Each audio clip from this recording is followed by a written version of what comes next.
Now, I don't know about you guys, but I am really enjoying all of the latest Minecraft snapshots. For me personally, they've completely changed the way the game feels. Originally, Minecraft was one of those games where everything happened on land and oceans were kind of forgotten about. I mean, you just had a big open area of water with gravel at the bottom of it.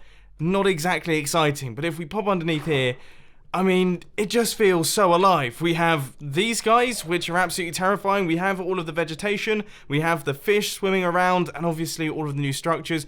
I'm loving it, and I definitely would like to build a base actually underneath the ocean. So today, we're going to be trying our best to create an awesome underwater bunker. Now, if there's one thing that I don't really like about the latest snapshot, it's how the player seems to move in creative mode underwater. You are just, as soon as you double tap W at all, even if you do it accidentally, you go straight into swim mode, which is slightly infuriating. Yeah, it's a bit all over the place. Anyway, the space has been cleared out, so now I'm trying my best to work on the airlock, because obviously this is a base underwater. You have to have some form of airlock system. It would be rude of us not to. So I'm thinking some cyan clay in this area here. The theme of the build is going to be quite blue. So we're going to have blocks going up like this. This is going to be the airlock room. And then what will happen is once you open up these doors, obviously the water will flow in. We'll have another set of piston doors right here, perhaps with glass on the front of them. And what we'll do is we'll have a water draining system, which will then drain all of the water from the room. And then these doors will open up. Now, I really don't want to speak too soon on this one, but I think I might have come up with something that might actually work. So all we need is that there, redstone dust there, redstone dust there, and redstone dust there. That will power all of those pistons. And this could actually function. So if we hit this button down at the bottom here, we should see that the exterior doors will open up. And look, all of the water is currently inside the airlock. And then we're waiting for it to drain out. And there we go. That worked. And it's tiny. Look at the size of this thing. That is so cool. So look. It opens, it's filled in with water, we're going to be standing in there, then gradually the water drains out, and then there we go, doors open. It doesn't get much better than that. That has worked first time, and it's tiny. Now, I just want to warn you, I'm not the most musical person on the planet, but I think this works. So, for the opening, there we go, and then cool, so we have two different things going on. We've got the ticks as you open up the doors, and then we have the boop, boop, boop, boop as you actually open up the final door. Yeah, I think that makes sense. Right, let's move on. Let me go if I'm going crazy here, but does this look kind of cool? I feel like this wall actually looks kind of cool. If we get some quartz in up at the top, I quite like it. I like the way that that looks. Now that we have a rough plan of what this place is going to look like, I've been thinking it would be really cool to have some form of almost like a lava lamp, or maybe even fishing aquarium type thing in both corners of this room. Now, I'm going to try my best to not make the entire thing symmetrical, but I definitely think this would be a nice detail. I'm just trying to work out how on earth to do it. Now, don't get me wrong. It looks brilliant. It looks super, super cool. But it is quite noisy, so I've added in this lever right here so that we can toggle it on or off. I personally love it. I'd have it running all the time. But, yeah, that noise probably would begin to drive you round the bend just a tiny bit. Anyway, I'm going to switch it off. We'll build up this side as well, so we have that corner, and also this full corner as well. So we'll have one on both sides, and it should end up looking pretty good, if not, yeah, a little bit loud. I've actually done some thinking. We're not going to have it on that side because I've got some different plans for that area, but we do have both halves, one of them green, one of them orange, and both of them look good. So that is now all completed, and I've just thought we don't actually have any way to get through our door at this point in time. Like right now, we can't activate it. We just have a blank wall. So let's work that one out. I decided to go for a torch key because that's very simple underneath the ocean. And all we have to do is place in the redstone torch. And then there is our door opening. And if we just pop inside, you can see that the water drops down from the ceiling. And then there we go. We are now able to go into the base. Fantastic. That is, I mean, I absolutely love that. Okay, moving on. We've got so much left to do. These walls have given me a cool idea. So obviously we're using concrete powder here, and we can definitely use that to our advantage to create some form of hidden chest system. So we can have piston extenders underneath here, all triple piston extenders, and they will drop all of those blocks down, revealing a bunch of chests. And then on this side, I was thinking that we can have some furnaces. That would be amazing, but it could be quite complicated. Yeah, now that I've laid out all of the pistons, it's a little bit more complicated than I first imagined. But you know what we're like? We're going to commit to it, and we're going to see if we can make it work, and if we can't, then I'm going to cry myself to sleep tonight. But from what I can tell here, and it's early days yet, that shouldn't be necessary, because through some strange fluke of wiring, I've actually managed to get it, for the most part, working. So look, this is the only one that is actually functional at this point in time. And if we flick this lever, you can see that there is the full triple piston extension. That's now up there. And then we need to turn off the lever because it's a pulse-based system. But if we flick the lever again, you can see that it comes up, it grabs it, and then it pulls it back down. And we just need to do the final block retraction, which should be as simple as just a falling edge monostable running into these blocks here. No way!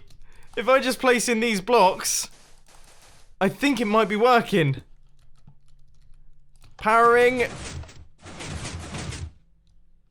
There we go! So that's dropped down, and that has revealed where all of our furnaces and all of the chests are going to be. So this is going to have like a hard wall there, and then we'll have the concrete powder going around like that. That looks so cool.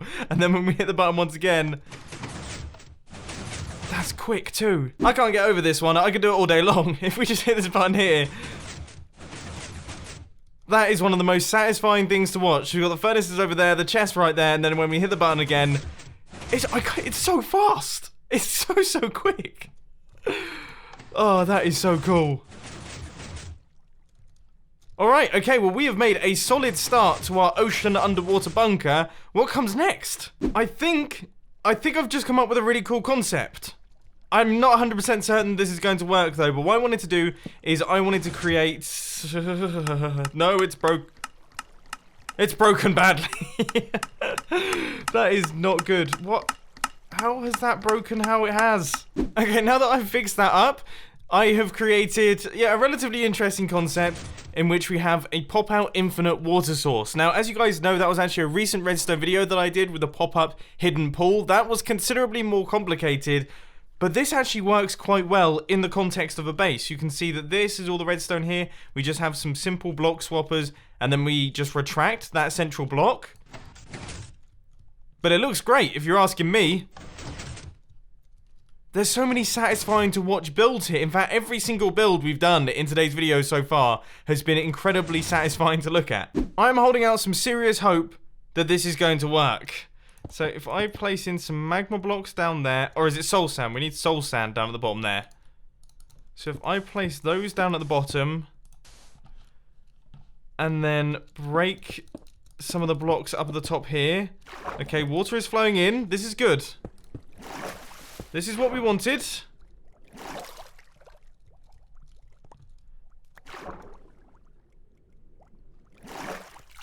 Ah.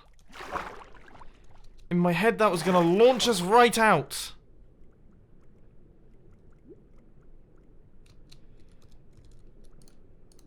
Can we have water sources in here? Does that affect anything? What about water sources down here? Oh, that looks good. But it doesn't feel... It's not fast.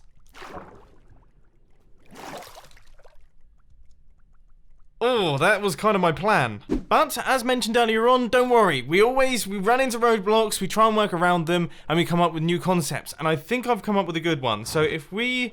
Okay, yeah, that will shoot us up to the surface. That's brilliant. So what I'm thinking is underneath these soul sand blocks, we'll have some slime blocks down there. They'll launch us up. As they launch us up, we'll open up a trapdoor on the surface that will pull this back. We'll then extend across the soul sand blocks. The water will flow down. We'll hit the soul sand and we'll be shot straight the way up to the surface of the water.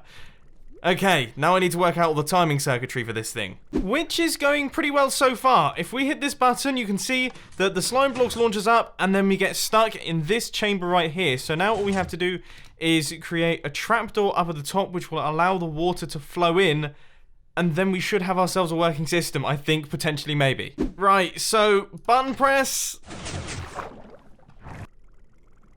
Yes! Oh my word, I can't believe that actually just worked. That was, once again, first time we managed to pull that off. Hang on, I'm going to pop through into spectator mode, and I'm going to shoot back down to the bottom. I can't believe that just worked. That is ridiculous. I was not expecting that. So if we just hit the button, and there we go. Oh, that is amazing. Oh no, I wonder, now this is something that I wasn't really planning on doing, but I wonder if it will work with a boat. Can you just, you can place a boat on land, can't you?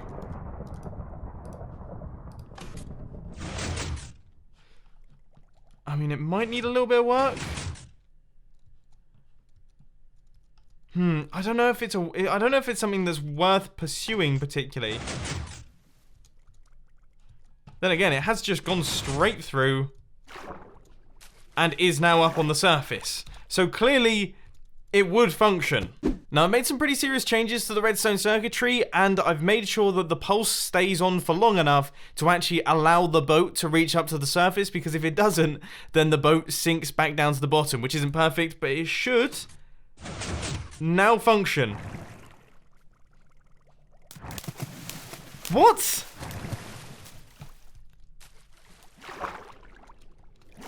So, what? Okay, by the look of things, the boat is out of the question. This is still stupidly fun, though. I mean, that's wicked. But we aren't quite finished yet. As you can see, I've filled in all of the ceiling, and I've done all of the remaining walls as well. And you can see that we still have quite a bit of space to work with that currently doesn't have any redstone contraptions on the inside. Sorry, I wanted to remind myself of how cool that thing is. Anyway, what I think we should do is, I mean, this is an ocean base.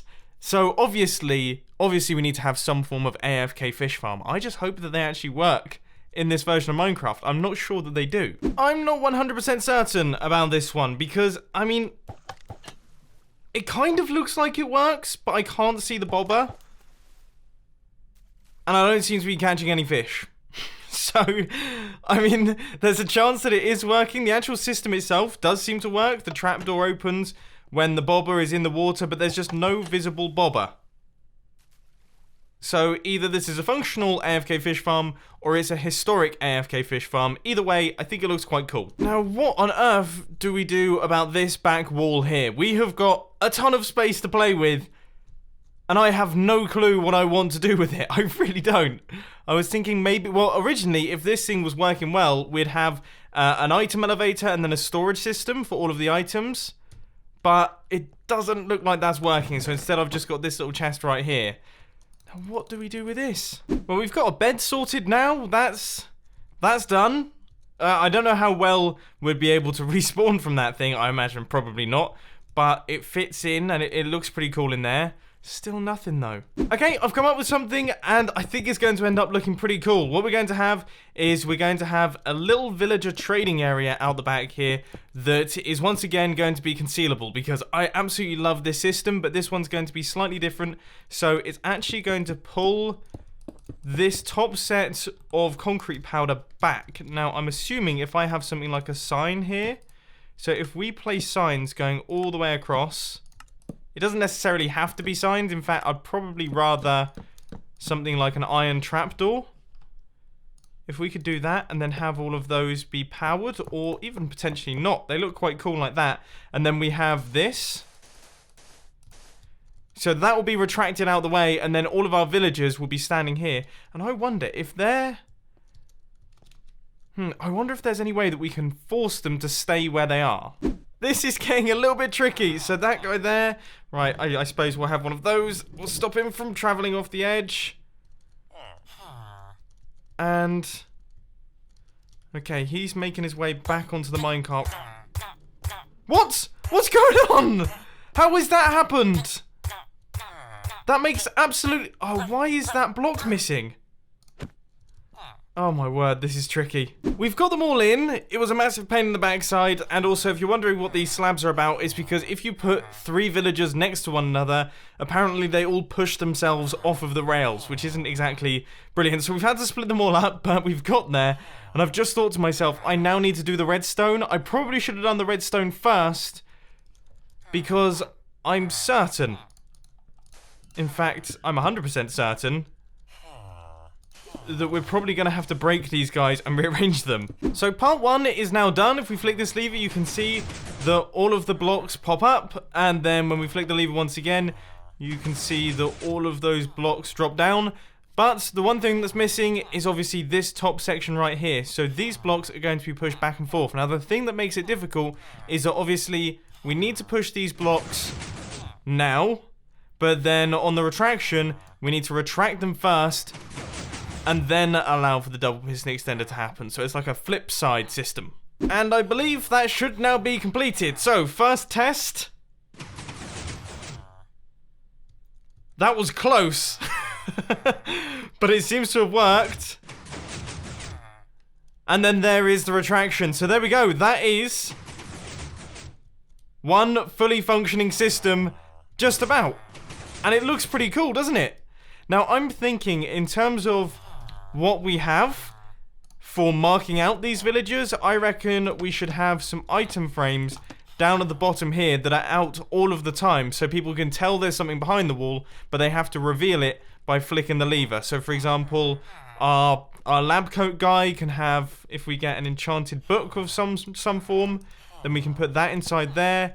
This guy is a butcher, so we can grab ourselves some meat, and that will look pretty good in that section. Basically try our best to show off what each and every one of these villagers is. And you know what, ladies and gents, I think with that, we have managed to finish everything. I am really, really happy with how our ocean bunker has turned out. I love everything. I love everything from our entrance system, the airlock. I think this thing's absolutely brilliant, and I love using that, just watching the water flow down. If we can make it inside, that was very close. But just watching this, and then the doors opening up.